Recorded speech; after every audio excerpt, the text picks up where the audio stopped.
The restoration shop here at the Remington is kind of unique in the museum world in that our facility is available for public viewing. We have a viewing gallery and we do demonstrations, and people can come and watch the vehicles being restored.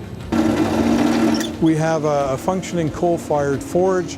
I have a piece of metal in there that I'm going to heat up.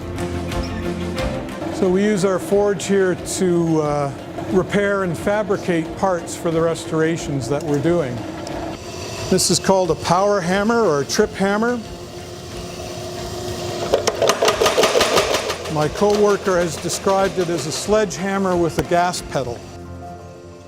So a good blacksmith is able to control many different properties in his metal in the fire by the amount of oxygen he's forcing through, by the type and quantity of the coal that he's using.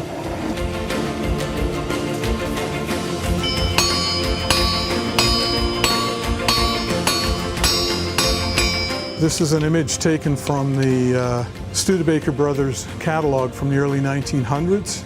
It's an engraving showing the inside of their blacksmith shop in their wagon factory.